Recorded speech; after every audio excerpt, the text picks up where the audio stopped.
Hey everyone, and welcome back for another deep dive. Today, we're going to dig into a story that, well, it's got all the ingredients of a Wall Street thriller. We're talking social media, we're talking big money, we're talking politics, oh, and a whole lot of drama. And it all centers around, you guessed it, Trump media, specifically Truth Social. Yeah, you know what's so fascinating about Trump media? It's like this collision, right, between like hardcore ideology and the cold, hard realities of business. On the one hand, you've got this platform built on like this promise of no holds barred free speech, right? And it's clearly catering to a very specific audience. But, and this is the key thing, it's also a publicly traded company. So that means they've got to answer to investors, got to play by Wall Street's rules. And let me tell you, those two things, they don't always play nicely together. And that is an understatement. All right, so picture this, okay? It's October 4th, 2024. The news breaks. And let me tell you, it sends shockwaves through Trump media. See, this isn't just like your run-of-the-mill bad press or a little dip in the stock. No, we're talking about a mass exodus of top executives. Now, I know what you're thinking. People leave companies all the time. Sure. But the sheer number of people and how fast it all went down, that's what really set off the alarm bells. Oh, absolutely. Yeah. And we're not talking about like some interns who are just, starting out. This is the big leagues. These are key players like at the top of their game. We're talking Andrew Northwald, their chief operating officer, Sure. gone.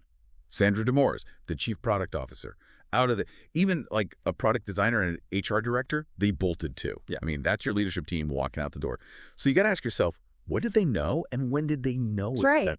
And here's where it gets even more interesting, because one of these departures, specifically Northwall's, it was actually confirmed officially through an SEC filing. Now, I know not everyone speaks fluent Wall Street, right? So basically, that means this is serious stuff. This isn't hearsay. This isn't gossip. An SEC filing, that's a legal document. 100%. Companies have to file these to disclose, important info to their investors, make sure everything's on the up and up. Yeah. So it's a matter of public record. They can't just like sweep this under the rug. Exactly. And that's what makes all of this even more intriguing. But we'll get to that in a minute. We're just getting started, folks. Okay, so we've got this executive exodus, right? People jumping ship left and right. And I'm sure you're thinking, there's got to be more to this story.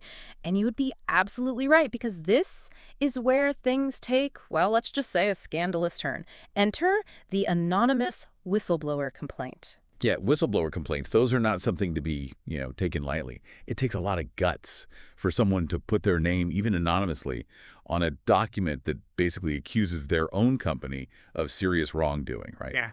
So it tells you that someone, somewhere, felt like they had no other choice, like something was so off the rails that it had to be exposed. And this complaint, let me tell you, it does not pull any punches. At the center of it all is Devin Nunes. Now, he's the CEO of Trump Media. You might remember him from his days as a congressman. Well, the complaint, it alleges that Nunes was involved in some seriously shady stuff. Like, we're talking misuse of company funds. And that, my friend, is a huge deal, especially for a publicly traded company. Remember, investors, they're entrusting their money to these executives, expecting, responsible and ethical behavior. And then you get hit with allegations of misused funds. I mean, that's enough to send investors running for the hills. Not to mention, it tends to attract the attention of regulators. Yeah, no kidding. And believe me, it doesn't end there. The complaint goes on to allege that Trump Media hired foreign contractors.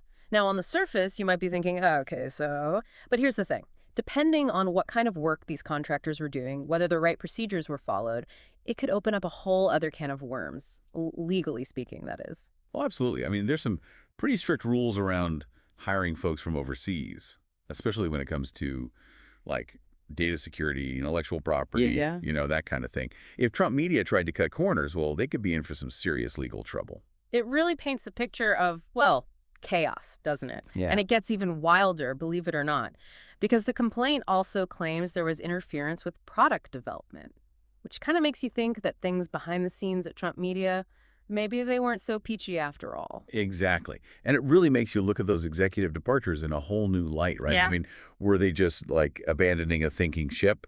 Or were they, shown the door because they dared to raise concerns? It's like something out of a movie, right? Except this is real life with very real consequences. Okay, so we've got what?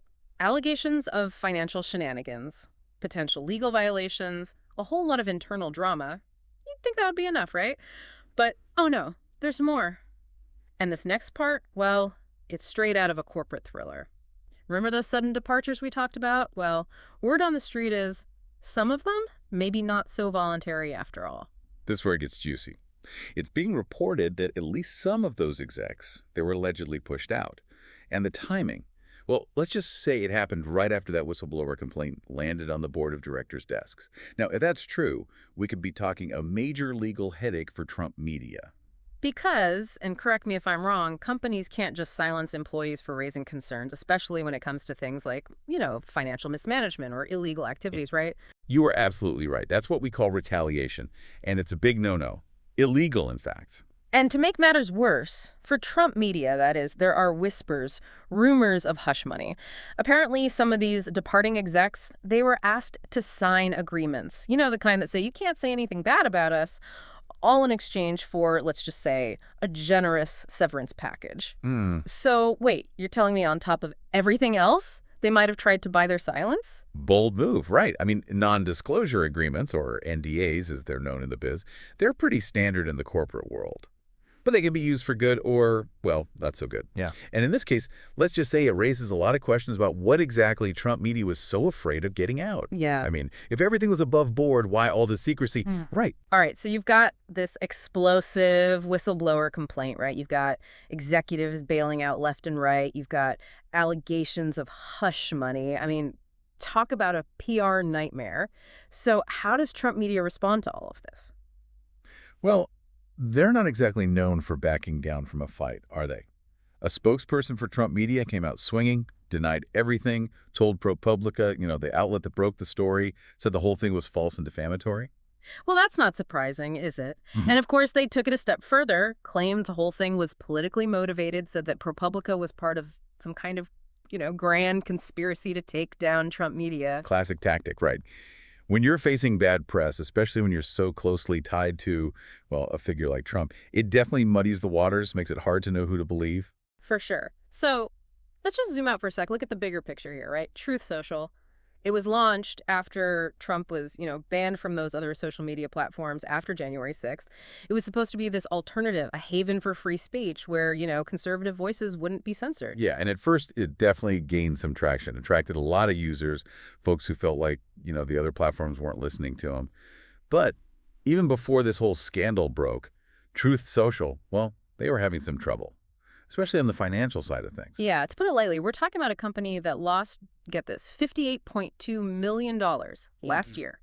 And their revenue, try $4.1 million. That's not just bad, that's almost unheard of for a company this size. It's definitely not sustainable, that's for sure.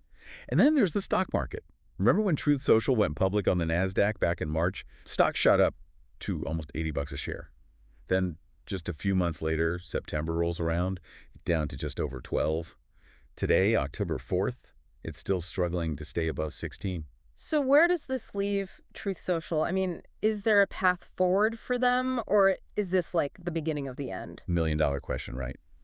This latest scandal, true or not, it's definitely going to make those investors nervous. I mean, who wants to put their money into a company that's got this much drama swirling around it, especially when their financials are already shaky? Yeah, it's tough to see a happy ending here for Trump media, but hey, we've all learned to expect the unexpected, right? Who knows, maybe more details about that whistleblower complaint will come out. Maybe some of those execs will break their silence. Maybe Truth Social will find a way to pull through this. Only time will tell. But one thing's for sure, this is one story we'll be keeping our eyes on. And you know what? You should too. And that's it for today's deep dive. Thanks for listening, everyone. We'll be back soon with another deep dive into, well, who knows what next.